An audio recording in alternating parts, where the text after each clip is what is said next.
अस्सलाम वालेकुम and welcome to my YouTube channel. उम्मीद करता हूँ आप लोग खैरियत से होंगे। आज की इस वीडियो में मैं आपको और मेरे कुछ दोस्तों को जो है वो यूएस मेडिकल बिलिंग का फुल वर्क फ्लो समझाऊंगा और इसके डिफरेंट डिपार्टमेंट में आप अपना कैसे कैरियर ग्रो कर सकते हैं या अपनी जो जॉब है वो कैसे यूएस मेडिकल बिलिंग की डिफरेंट डिपार्टमेंट या डिफरेंट टीम्स में कैसे स्टार्ट कर सकते हैं। स्टार्ट करने से पहले I would like to request you guys to please subscribe my YouTube channel. Let's start our video. US medical billing में जो सबसे पहले है वो अपॉइंटमेंट और स्केजुलिंग आती है। आप अपना कैरियर एज अ स्केड्यूल किसी भी मेडिकल बिलिंग में या यूएस में रहते हुए आप किसी भी डॉक्टर ऑफिस में अपना कैरियर स्टार्ट कर सकते हैं। यहाँ पे मैं आप लोगों को बताना चाहूँगा कि मैं जितने भी आपको जॉब अपॉर्चुनिटीज़ या वर्क फ्लो समझाने जा रहा हूँ ये मोस्टली जो है वो मेडिकेयर पार्ट बी और पार्ट सी को कवर करेगा।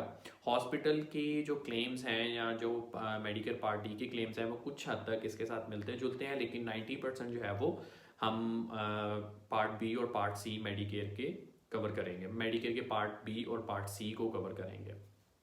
तो सबसे पहले एज अ स्केड्यूलर आप अपना कैरियर स्टार्ट कर सकते हैं। देन सेकंड अपॉर्चुनिटी आती है front desk officer receptionist. Doctor के ऑफिस में जो भी फ्रंट डेस्क ऑफिसर होता है या रिसेप्शनिस्ट होती है वो पेशेंट के विजिट पे उससे उसके डॉक्यूमेंट्स लेके वो स्कैन करती है। डॉक्यूमेंट्स में क्या क्या आता है? पेशेंट डेमोग्राफिक्स इंफॉर्मेशन, पेशेंट की जो इंश्योरेंस कार्ड है उसकी इंफॉर्मेशन वो डॉक्यूमेंट्स लेके वो स्कैन करके अपने जो भी सिस्टम होता है उसमें सेव कर लेते हैं। देन हमारे पास आता है डेमोग्राफिक्स एंट्री और रियल टाइम एलिजिबिलिटी वेरिफिकेशन। जब पेशेंट जो है वो डॉक्टर ऑफिस को विजिट करता है तो आप as a demographics data entry जो है वो आप काम कर सकते हैं और एलिजिबिलिटी वेरिफिकेशन रियल टाइम कर सकते हैं। डेमोग्राफिक्स एंट्री करते हुए अगर आपको पेशेंट के नाम में कोई स्पेलिंग में कोई समझ नहीं आ रही या कोई चीज़ जो है वो पेशेंट से पूछनी है तो आप उसी टाइम पे पेशेंट से पूछ सकते हैं। और अगर एलिजिबिलिटी वेरिफिकेशन करते हुए आपको पता चलता है कि पेशेंट की जो करंट इंश्योरेंस है, जो इन्फॉर्मेशन उसने हमें पास आउट की है वो इनएक्टिव हो चुकी है, तो आप उसी टाइम पे पेशेंट से क्वेश्चन कर सकते हैं। देन हमारे पास आती है जो अगला स्टेप आता है वो पेशेंट का इनकाउंटर स्टार्ट हो जाता है। पेशेंट जो है वो डॉक्टर के पास विजिट के लिए या डॉक्टर के पास चेकअप करवाने के लिए डॉक्टर के ऑफिस में चला जाता है। वहाँ पे जितनी भी चीज़ें डिस्कस होती हैं इन बिटवीन डॉक्टर और पेशेंट वो सारी की सारी जो है वो वॉइस रिकॉर्ड हो रही होती है। वो जो वॉइस रिकॉर्डिंग है वो मेडिकल ट्रांसक्रिप्शन डिपार्टमेंट में मूव कर दी जाती है। या तो ईएचआर के थ्रू जो है वो पेशेंट के मेडिकल डॉक्यूमेंट्स जो है वो बन जाते हैं या फिर वो मेडिकल ट्रांसक्रिप्शन डिपार्टमेंट में कोई भी ऐसा पर्सन जो है वो वॉइस रिकॉर्डिंग सुन के मेडिकल रिकॉर्ड्स जो है वो बनाता है। तो आप मेडिकल ट्रांसक्रिप्शन डिपार्टमेंट में भी जॉब कर सकते हैं, लेकिन इसमें यह है कि आपका मेडिकल बैकग्राउंड होना ज़रूरी है।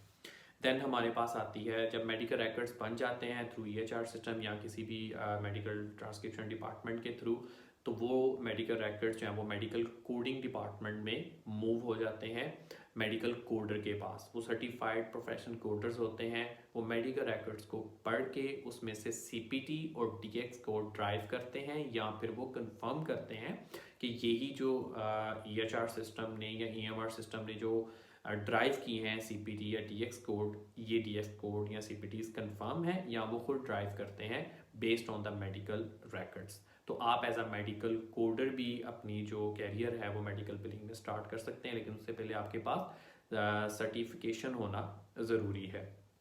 देन हमारे पास आता है क्लेम्स बिलिंग डिपार्टमेंट, जिसमें बिलर जो है वो उस सीपीटी कोड्स और डायग्नोसिस कोड्स की जो है वो एंट्री करता है। और अगर पेशेंट के डेमोग्राफिक्स ऑलरेडी इंटर्ड हो चुके हों तो उनको क्रॉस वेरीफाई करता है कि कोई भी किसी किस्म की कोई गलती तो नहीं है पेशेंट डेमोग्राफिक्स में, पेशेंट इंश्योरेंस इन्फॉर्मेशन करेक्ट है, और वहाँ पे दोबारा से वो एलिजिबिलिटी वेरिफिकेशन कर सकता है। अगर नहीं भी करनी तो इट्स फाइन, अगर ऑलरेडी इसमें जो इंश्योरेंस है वो एडिड है। देन वो सीपीटी और अपने जो डीएक्स कोड्स हैं वो इंटर करता है। और साथ ही साथ कोई भी सॉफ्टवेयर जो होता है वो आपको जो है वो सॉफ्ट एरर्स शो कर देता है कि अगर लेट सपोज पेशेंट का जेंडर जो था वो फीमेल है और आपने मेल कर दिया तो वो उसको फिक्स कर देगा। अगर डीएस कोड पॉइंटर्स ठीक से इंटर नहीं है, सीपीटी कोड अगर रॉन्ग इंटर कर दिया, जैसे नॉर्मली सीपीटी कोड 5 डिजिट्स का होता है, आपने 4 डिजिट्स इंटर कर दिए, वो सॉफ्ट एरर आपको दे देगा। अगर आपने एक्सेसिव इंटर कर दिए हैं तो वो एरर आपको दे देगा। तो वो सॉफ्ट जो एरर्स होते हैं वो आपको दे देता है। और साथ ही बिलर जो होता है अगर कोई को पेमेंट जो को पे है वो अगर कलेक्ट की गई है पेशेंट के विज़िट के दौरान, तो वो को पे भी जो है वो पोस्ट कर देता है सिस्टम के अंदर, और साथ ही साथ जो है वो सॉफ्ट एरर को फिक्स करके क्लेम जो है वो सिस्टम में पोस्ट कर देता है। ये बिलिंग डिपार्टमेंट में बिलर का काम होता है। देन हमारे पास आता है EDI, क्लीयरिंग हाउस रिजेक्शन। जब बिलर जो है वो क्लेम को पोस्ट कर देता है इन सिस्टम में, सबमिट कर देता है, तो हमारा क्लेम जाता है क्लीयरिंग हाउस को।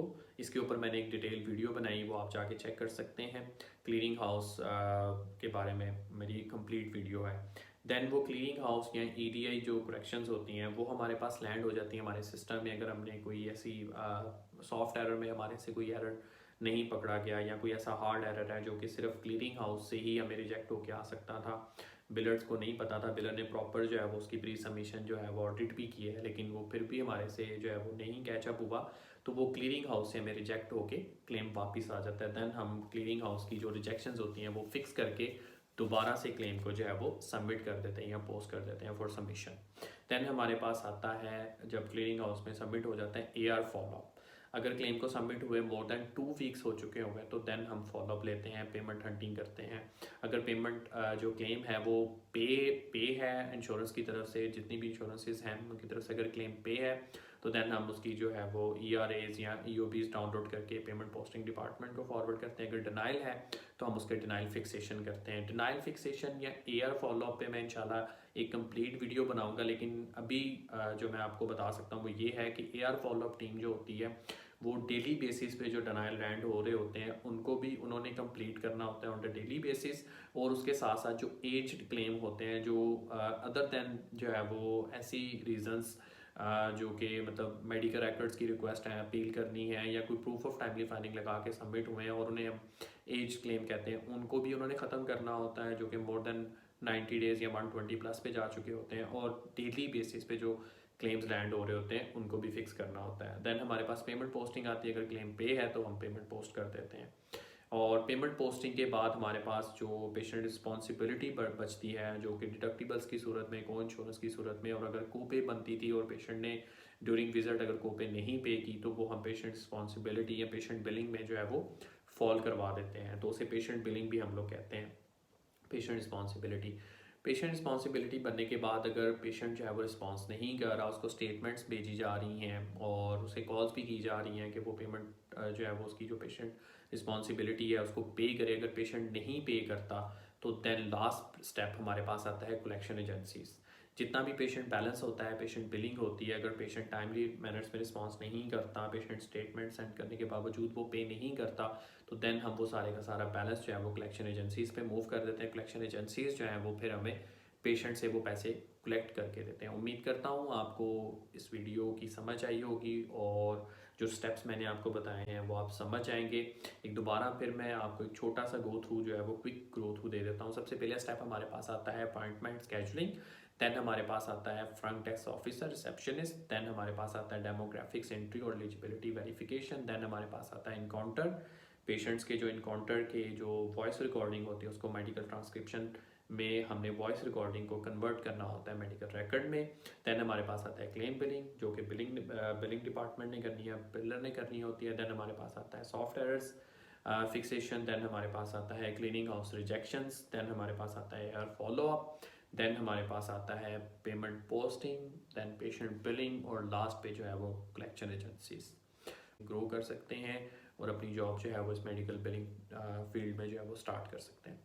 उम्मीद करता हूँ आपको ये जो डिस्कशन है या जो भी पॉइंट्स मैंने आपको बताए हैं वो समझ आए होंगे, और अगर आप लोगों को नहीं भी समझ आए तो आप मेरी वीडियो पे कमेंट कर सकते हैं, और नेक्स्ट सब्जेक्ट जो भी आपको जिस भी सब्जेक्ट पे या जिस भी पॉइंट पे आपको वीडियो बनानी है आप वो भी कमेंट कर सकते हैं। Thank you so much.